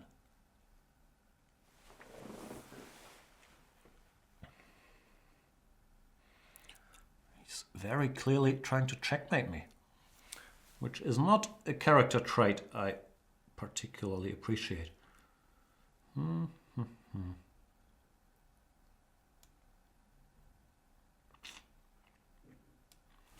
Okay, I should stare at the position forever. I hate playing h3 because it gives me further weaknesses and options for him to sacrifice.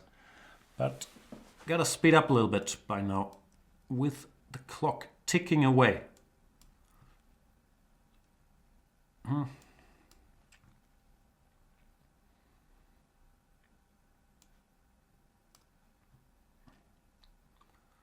did speed up. I hope I'm not getting checkmated.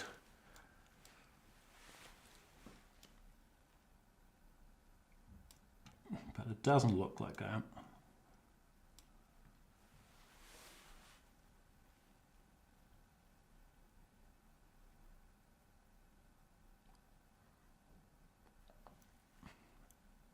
Very dramatic end. I was getting kind of outplayed, I believe, in this phase where I started drifting after a very good position of the opening rook. fc1 in particular was ridiculous because of knight b4.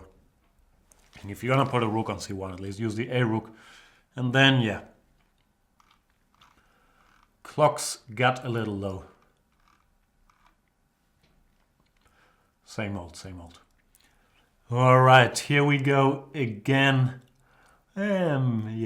Tech Jan, once again, expertly navigated today's stormy waters.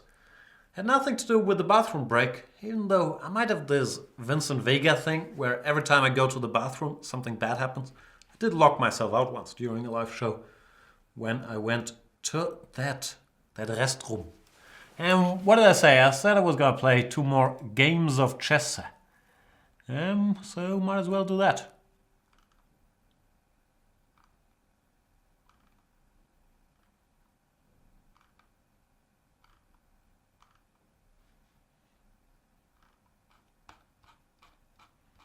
Is that a good look for me? Probably not.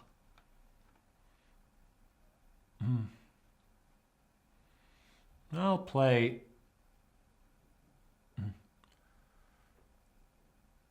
What about Aura Chess? Aura Chess? Maybe it's Laura Chess and he just forgot the L. I don't know, man. Ice-T is wondering, did you talk about movies today? No, not a lot of movie chatter today. Haven't seen any movies since last time we all met here. Nah. It's getting more pathetic by the show when I keep saying, I really want to see John Wick 2, still haven't done it. I will watch Skull Island, still haven't done it. But I will tell you guys all about it after I have. I might never watch a movie again. Who has the time? Like 2 hours? Because they don't make 90-minute movies anymore. Who can find these 2 hours in our busy lives? Probably. Actually, you could find them almost every day. Because we're awake like, what, 16 hours? Work, or at work, let's call it. 8 on average. So there's still time for, well, I have to commute, so that takes up another, I don't know, 90 minutes. But there's still time for, let's say, 3 movies per day. If you approach the subject with dedication. But yeah, I haven't been very dedicated to the movie course recently. Anyway, as for the game, he played this Schlechter system, I believe it's called. This knight f3, bishop g7, bishop e2 is what's supposed to be the most accurate move. Knight bd7 put me out of the book. Normally after knight bd7, cd5 is an option. I didn't do it though. And this position, very double-edged already.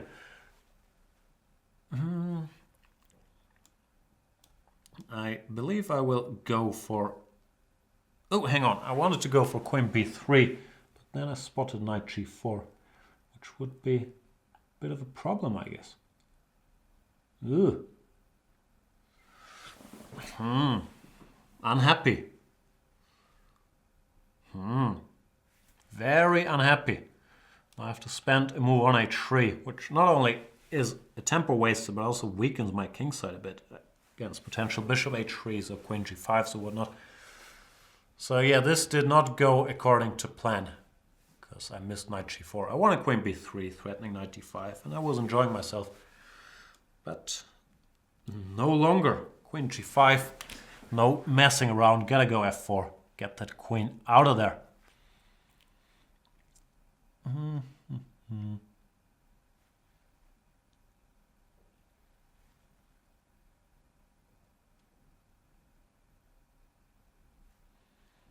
Is that my focused face? Nah, I think it's my scared can't talk face.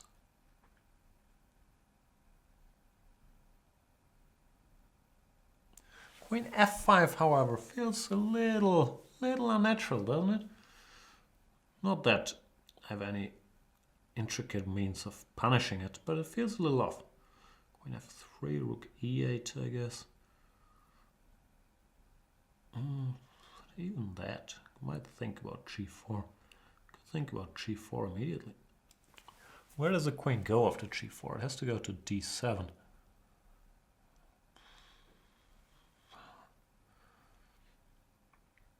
Nah, I'll go here.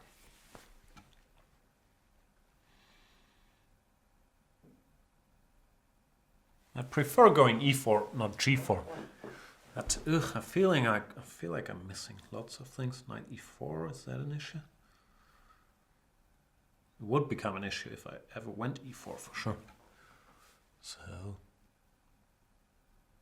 must focus, must win chess game.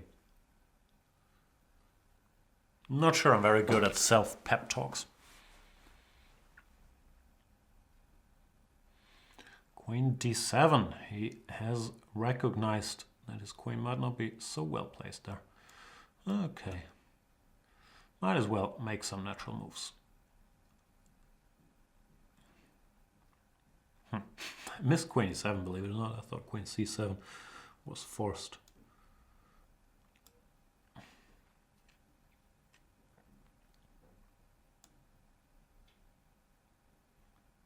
I don't like sacrificing pawns. Ooh, I'm also slow. So many problems. I have a feeling I had to do this, even though I don't like it. Ugh, but I'm so blundering now. Uh-oh, we've reached full tilt mode. Because I also forgot, as experts say, about blundering things about knight takes e4, either here or after queen b4, bishop b3. But in this case, forgot might actually apply, because I did see it like 8 seconds ago. And I did mention it, so I have proof. But then, you know, just disappeared from my stupid little head. This is perfectly fine for black too, though.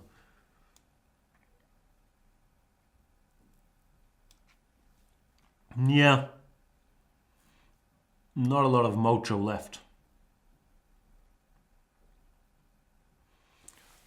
Bishop b3, ef, bishop d1. This is not a fight I'm winning either, I guess. Ef, bishop d1, knight d1. Can't do that.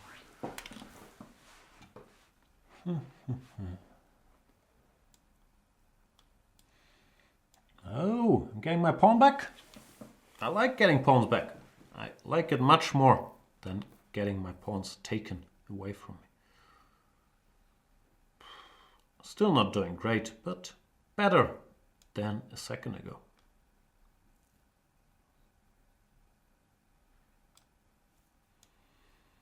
Still don't know what to do though. I'm very indecisive.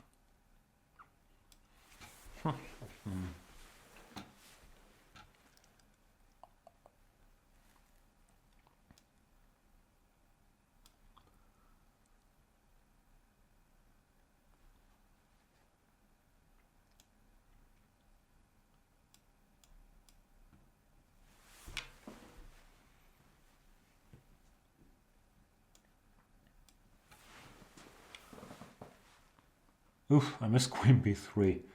Yeah, not my finest game.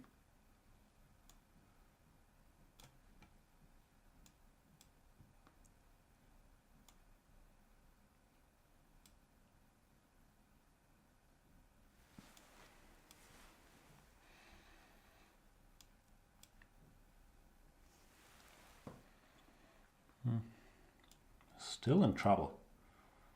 After all this hard work. Still in real big trouble. And behind on the clock.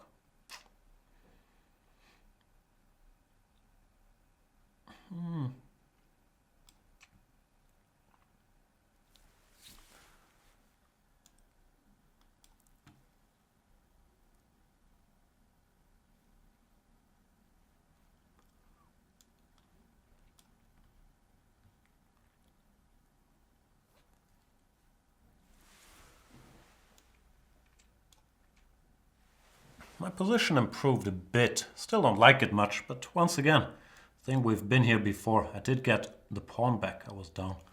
So that always fills my heart with some amount of joy. But generally I've missed like everything there was to miss during this game. So I am still fairly skeptical, even now. However, taking that rook has certainly increased my chances. And Aura Chess resigns after that blunder. Aura Chess outplayed me for most of the game, even though, me playing terrible didn't help. But in the end, I got lucky crying that rook. Good game, Aura Chess. All right, last game of the day. I will try to choose as randomly as I can by not really looking that closely on the list. The thing is, I have to manage to hit the accept button. So it's hard to do it completely blindfold. But I think I managed to click on somebody. Gigo81. Gigo? What's Gigo? Gigo Boss. Is that your real name? That's a cool name if it's your real name. Gigo Boss from Spain. Or is it Chicho?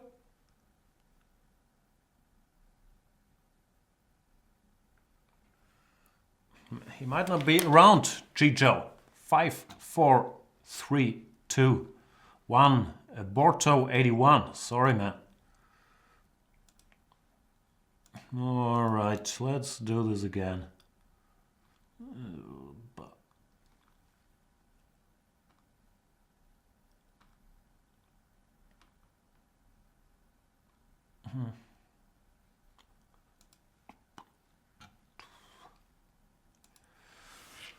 Last game, and then we can all go home. Unless you're home already, when you can go out, or grab something to eat, or go to work, or I don't know where you're up to. I don't know what weird things you guys are planning to do after this show. I am planning to play the Sicilian, the Khan. Or should I play the Khan? C3. Doesn't allow me to play any open Sicilians. So we will get some sort of C3 Sicilian. This is a system I've played on and off quite a bit with black. Wouldn't call myself an expert, but I do know what to do in the first couple moves. Castles, bishop e7, and then there is a fork in the road. White does all kinds of things there. Queen e2 I thought was critical. Did I think that? I think I thought that.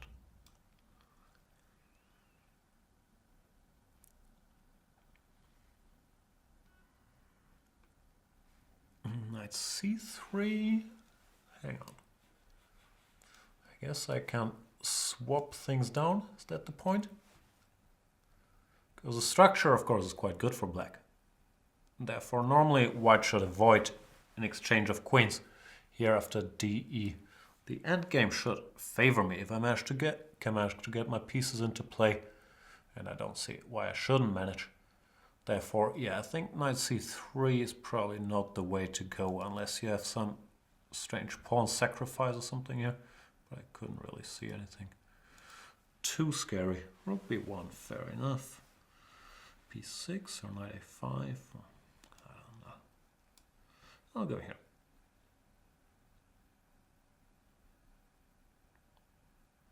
Didn't want to tempt fate by waiting with this knight a5. Because after, let's say, rook c8, rook b7, I don't have any checks, knight a5, there's rook takes d7. So might as well do this immediately. b6, you always get a slightly uneasy feeling with the bishop on d7. Some bishop to a6, or, yeah, bishop to b5. Didn't feel right. Bishop b5 now, however, I can just take, and now b6 is safe, since the light square bishops have disappeared from the board, while my long-term structural advantage still remains. So this is looking good for me. Rook c8 is coming next, then probably castles. Well, I do have this structure on my side, so I'm not really under any pressure to do anything fast. Knight g5, what's that about? He wants to go to e4. I could just take it. Not sure if that's a dumb decision, but I find it appealing. Simplifying. Of course, I should avoid getting checkmated with rook d8, but I have a feeling I can do that either by throwing in a timely h6 and after bishop h4, g5, or, well, by just not blundering rook d8 checkmate, really.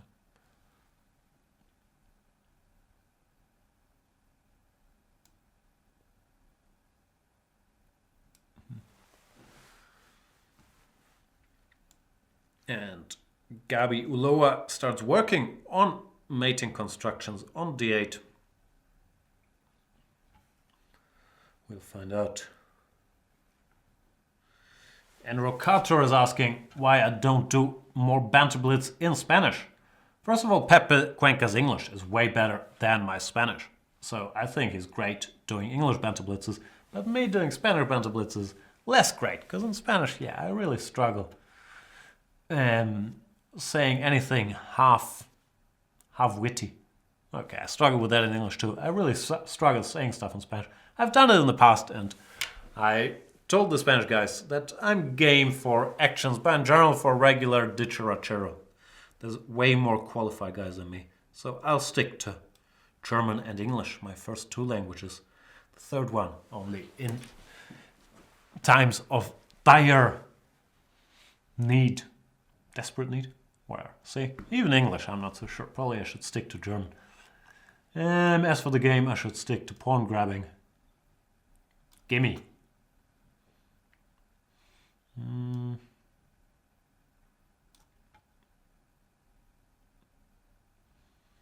I kind of missed rook c7, which is not the end of the world. Still, not a thing you should miss, because pins be real.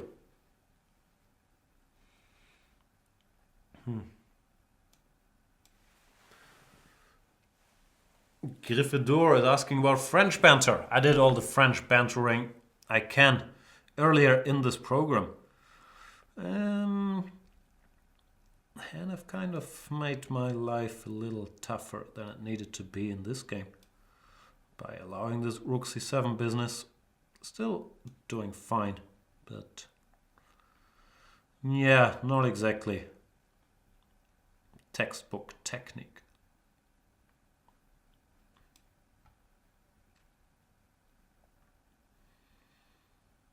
Actually, this a-pawn kind of scares me after bishop b6. I have to be very careful now. Oof, more drama than I signed up for in this last game of the day. Bishop d4 might make it slightly less dramatic and better for my nerves, because after rook d4, if he takes rook b1, his back rank mate. So bishop d4 was a blunder. Oof. And we are done. Thank you for the game, Gabi Uloa. Thank you guys for sticking with the show in spite of all, not only the technical difficulties, but also the difficulties that I had forming a thought or a sentence. This might be, I think, in a couple of years, when they put me into Arkham Asylum, people will say, this is where he lost it. Banter Blitz number 70. Have you seen that one? The tech stuff drove him mad. Speaking of Marvel movies, I did think Logan was great, but they should have given us a heads up that there is no cliffhanger after the credits. Could have saved us 10 minutes of reading through Stunt Crew 1, Stunt Crew 2, and thousands of names. You know what? Since I'm back, I feel I should play like an Easter egg game. Let's play somebody.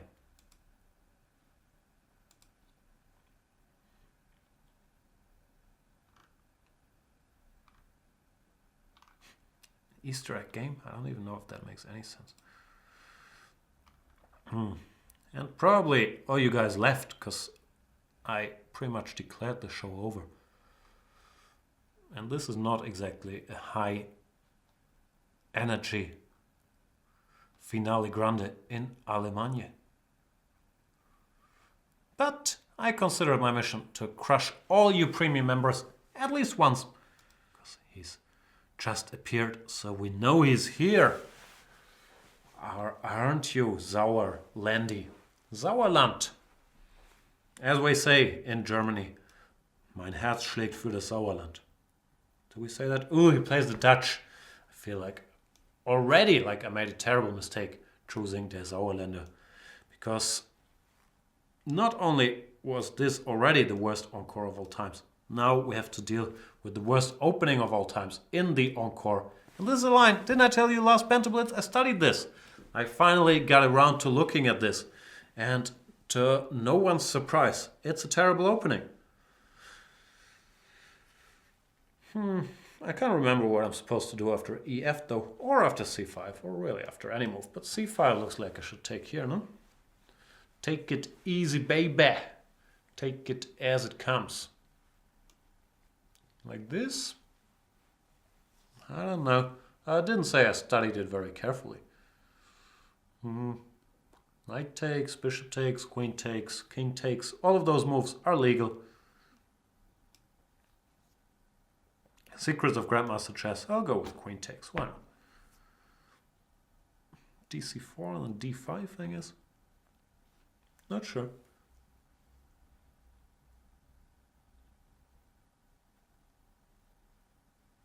C, D, E, D.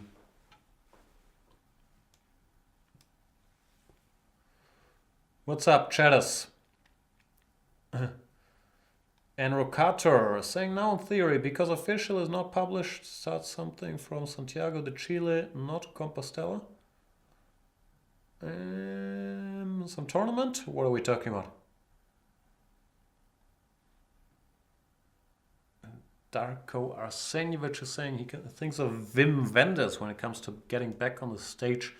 Sorry, don't get that reference. Is Wim Wenders famous for some encore action? I think of Jay-Z. Can I get an encore?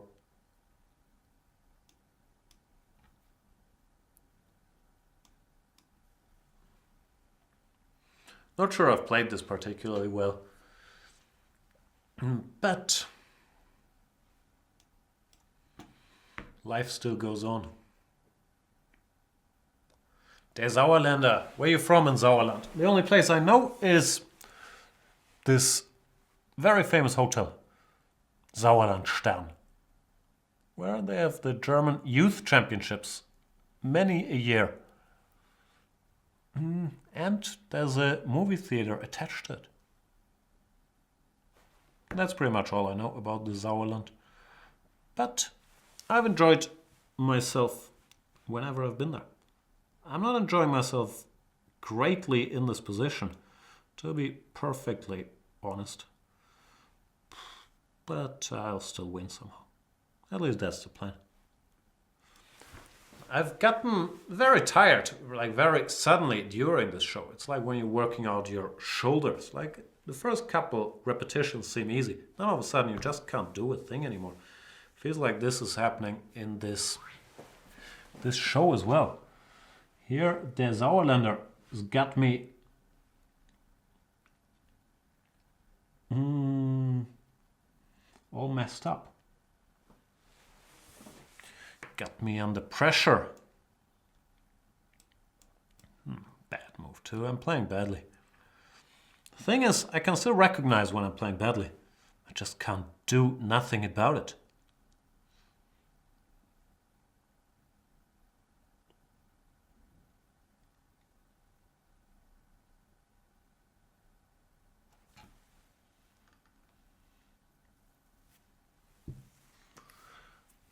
Darko Arsenjevich is wondering about Train Spotting 2. I don't know, I heard it's not great. Gotta be honest with you, heard it's not great.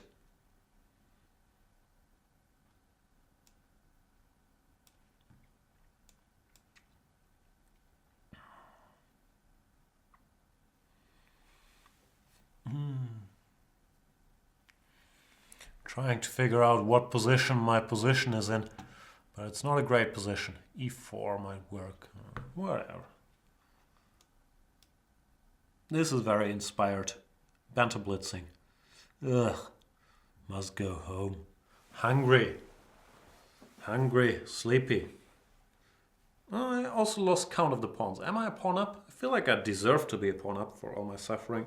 But I would not bet a fortune on me actually being a pawn up. Let's count. 1, 2, 3, 4, 5, 6, 7. That's a lot of pawns. Against 1, 2, 3, 4, 5, 6. See, I'm a pawn up.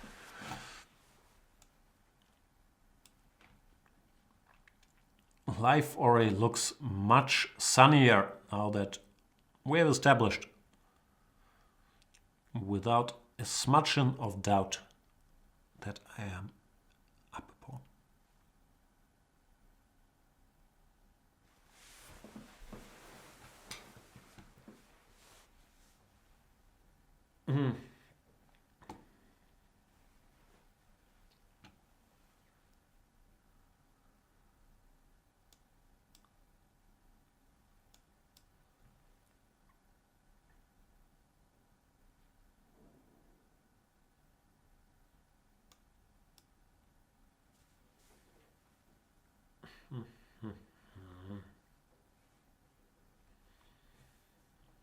I'm trying to take the banter out of Banter Blitz. I feel like Banter Blitz is a good idea, but what if we just got rid of all this annoying, narcissistic chatter?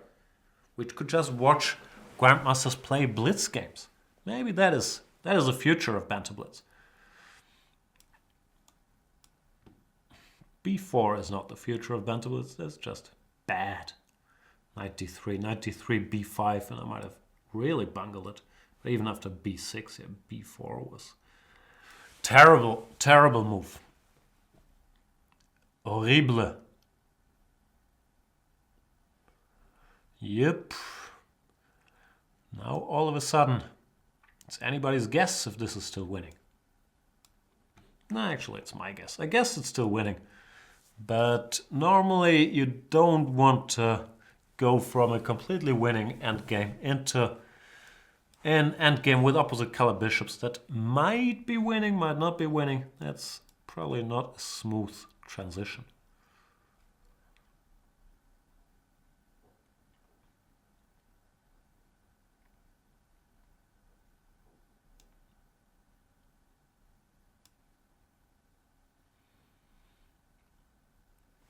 Still, should be winning.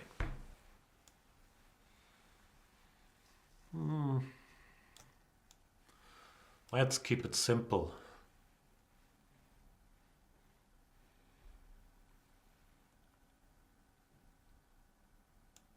Pre-move.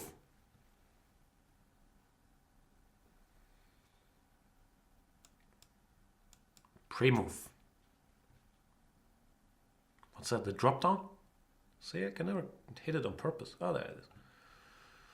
All right, let's do this. Oh, der Sauerländer resigns. Sorry, Mr. Sauerländer. Good game, though. Terrible game, Jan. But yeah, that's what we do on this show. This is it. No more encores. Because gotta keep it raw. With the Brooklyn Craw? Jaw? I don't know the lyrics. Let's find that out before we wrap it up. Encore Jay-Z lyrics. Isn't it a wonderful time where we can find out anything instantly? It's not like this episode of Married with Children where Elle had to go to the record store and go to find out what lyrics those were. All right, what the hell are you waiting for? Ah, it's with double R. The four. It's F-O-R-R. Cooking Raw with the Brooklyn Boy. Wow, I wouldn't have guessed that. Cooking Raw with the Brooklyn Boy? Boar? I would have thought it's more a boar, like a boy. So for one last time, I need you all to roar. See, you can't rhyme boy with roar. I think it was a Brooklyn Boar. Anyway, that's been established. Apparently, the lyrics are Cooking Raw with the Brooklyn Boy. So for one last time, I need you all to roar. I need to thank you all for one last time for hanging around. Even though, yeah, this was a little... I kept it a little more raw than I would have liked to keep it. Next time, it's going to be polished. Who am I kidding? Later, traders. Bye.